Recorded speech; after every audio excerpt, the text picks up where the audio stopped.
Welcome back to the Team to Beat Miami Heat podcast. My name is Amir. Got Martel here from the Miami Heat Zone podcast. So we got another episode of the Miami Heat Chronicles for you guys. How are you doing today, Martel? I'm doing well, man. Make sure that you guys hit that subscribe button, and thank you for all the support. So Martel, for this episode, I want to talk about an article I read on Bleacher Report, and the article was about the best and worst landing spots for the NBA's top trade targets. And so, number one on that list is our very own Jimmy Butler. And so, based on this article, they're saying the best spot for Jimmy is the Golden State Warriors, which makes sense. The other team he's been linked to recently, based on some sources, um, which they consider the worst spot, is the Brooklyn Nets, right? Jimmy apparently likes the Nets or, is interested in New York potentially. But what are your thoughts on the whole Golden State rumors? Like, do you think that's feasible? Like, do you think Golden State actually is interested? Do you think the package that we've seen on Twitter is something that they'd be willing to give up to give Steph Curry another All Star and another shot at winning a championship? Because I think it was Wiggins, Kuminga, Gary Payton Jr., and 2 first round picks. I don't care about the pick swap, but 2 first round picks, Kuminga, which I like, Wiggins, um, Gary Payne, not bad. But what do you think about like just those rumors in general and like the possibility and just Jimmy's fit with Golden State? So that's the thing. I mean, people don't understand. Everyone's like, "Oh, that's fake news." This, that, and the third. People have to realize this all comes down to Mickey. Is he going to pay Jimmy Butler? My thing is, if Jimmy Butler wants max money, because obviously he doesn't want the extension. So we're talking about a lot of money now because he pretty much wants a whole new contract. So my thing is, it's like, how are you going to pay a guy that's going to be 38 at the end of the deal that type of money? You're pretty much giving him close to max money, and he's not going to be able to give you that max effort, especially during the regular season. I don't understand. A lot of people are expecting Jimmy Butler to play 82. He's not playing nowhere near 82. Yeah, he might play a few more games, but I just don't know what people expect from him. It's kind of too late to ask him to go all out. It's not going to happen. His body cannot, maintain a whole season like that, And if the Miami Heat, if they know in their hearts they don't plan on paying Jimmy, trade him by the trade deadline. Obviously, that comes down to how are the Miami Heat doing as a team? Where are they in the standings? Are they playing good basketball? Are the vibes good? Then you kind of have to go with the team. It is what it is. But the biggest thing, if the Heat know they're not going to pay him and Jimmy Butler's not going to take anything less, which Ethan Stonick said, Jimmy would take less and go to another team just to spite the Miami, which I kind of believe that as well. So in terms of the best fit for Jimmy Butler, obviously Stephen Curry, Klay Thompson's not there. Draymond Green's not going to give you that type of production.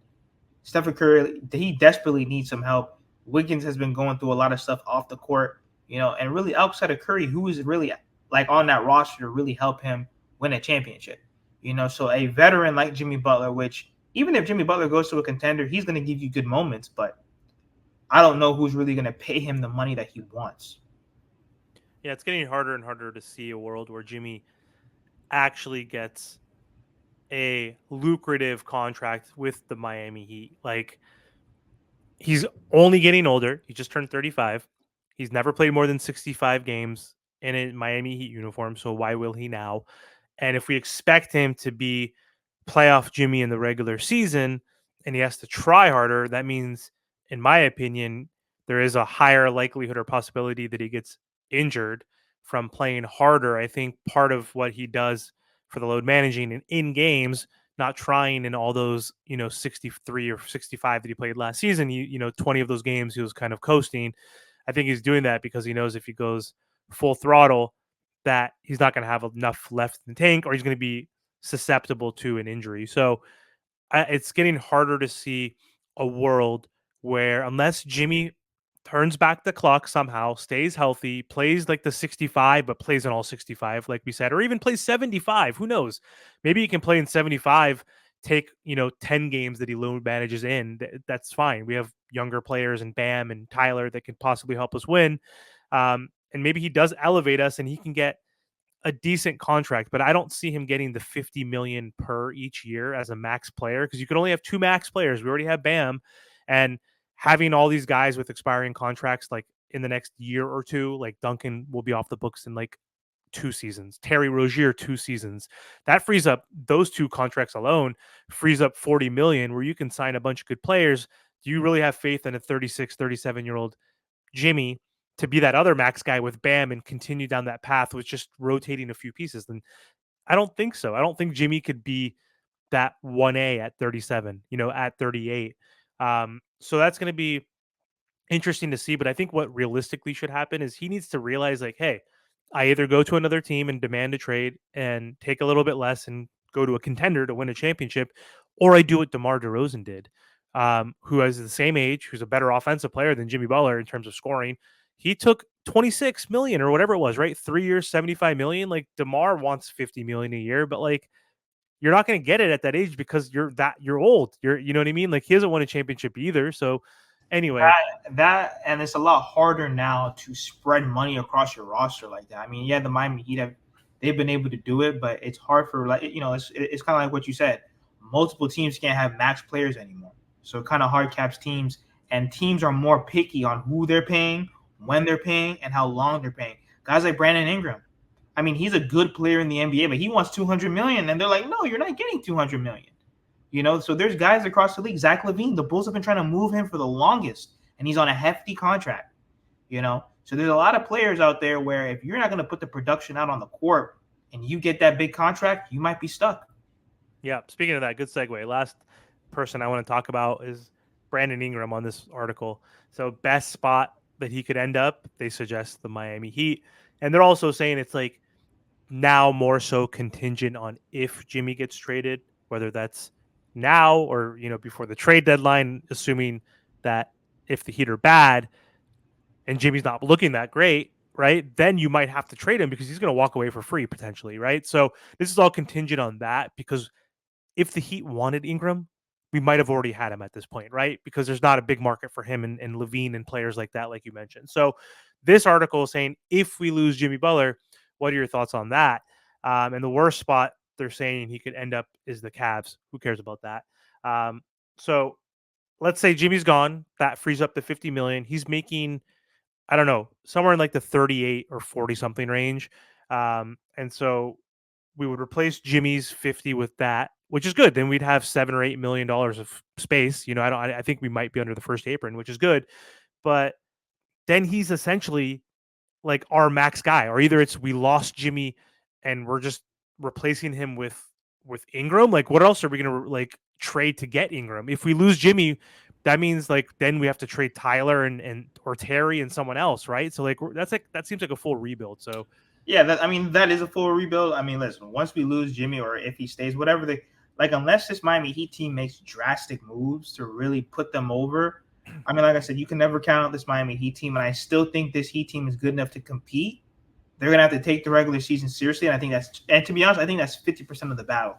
They have to take the regular season seriously, and they can't be, oh, but we'll get the next one, or we don't care that we're in the play-in. No, you need to care because now you're making your road into the playoffs even harder. Brandon Ingram, I know a lot of people say that they don't believe in him. They don't really think he's that guy. Yes and no. He is playing for the New Orleans Pelicans, and a lot of players that have previously played for that organization have said it's a terrible organization. And sometimes guys, they just need a change of scenery. I think that's probably what it could be, because I think that especially when he was on the Lakers, like a lot younger, I think he played pretty well. That's kind of when he was ascending. So maybe he needs a change of scenery. I know he has a small injury history, but am I giving him max money for what I've seen lately? No. Same thing like with Jim. I can't give Brandon Ingram no max money. What has he done in the NBA for me to give him max money? The only way I see it is if like a desperate, horrible team just wants like a star, kind of like the Jazz giving Markkanen. Like, is Markkanen really a max in this NBA? Sure, but is he like a top 25 NBA player? No, he's like a top 40 player, maybe, right? But he's the type of guy who's now the lead guy on a crappy team in Utah. Like, maybe Ingram can get that from another crappy team. Maybe the Wizards unload Kuzma and whoever else, and they're like, all right, now Ingram is our main attraction, right? Yeah. Or some other team can do that, but any other reasonable team is going to be like, dude, look at your market value because of the new CBA. You're worth 30 million a year, right? You're not getting 50. We'll give you 3 years, 90 million. You're 26 years old. You're still young. You're a good scorer. I think that's his market now, or unless he gets lucky with a crappy team. So anyway, Martel, that's all I have for this episode. And everybody else watching the video, thank you again for the support. Make sure you go to Martel's channel, Miami Heat Zone podcast, trying to get to 5K. And also, obviously, subscribe to my channel, trying to get to 2K before next season starts. We're 2 weeks away from training camp, and preseason's just right around the corner. So hopefully, we'll have some more content for you guys that is more interesting soon. So, anyway, thanks for watching.